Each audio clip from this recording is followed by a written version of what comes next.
Even for a country the size of Russia, the scale of Vostok 18 is extraordinary. 36,000 tanks and some 300,000 Russian troops, a third of the country's military personnel, are on maneuvers in the vast expanses of eastern Siberia. The skies above are patrolled by 1,000 aircraft. In the Arctic and Pacific Oceans, 80 Russian warships are conducting mock battles and landing drills. For the first time, China is taking part with around 3,000 troops. Mongolia has also sent a contingent. In the front row seat Thursday, the Russian President Vladimir Putin. I would like to say a special thank you to the armed forces of the People's Republic of China and Mongolia.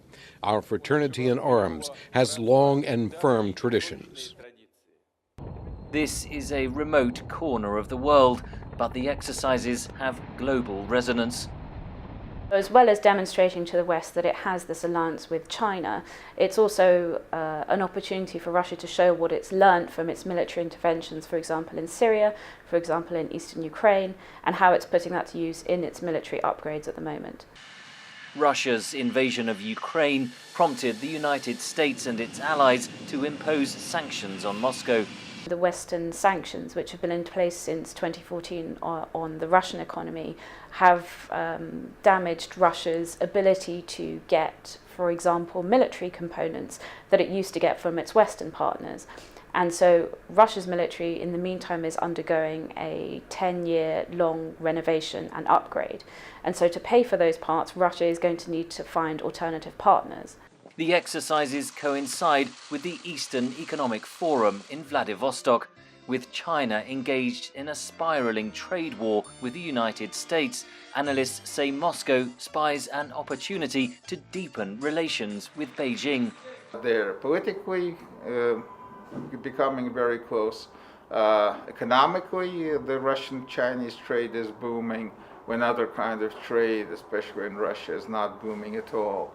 And also, of course, now militarily they're acting together as brothers in arms in military games that are basically aimed at the United States and its allies.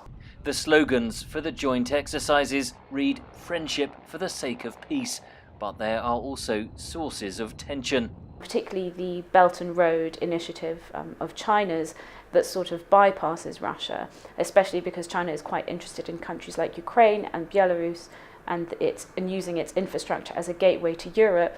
I think Russia is quite suspicious of what China is planning. US Defense Secretary Jim Mattis told reporters Tuesday that he sees little in the long term that aligns Russia and China.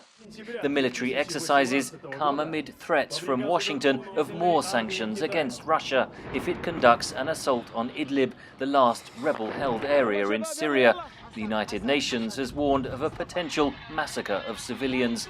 Henry Ridgwell for VOA News, London.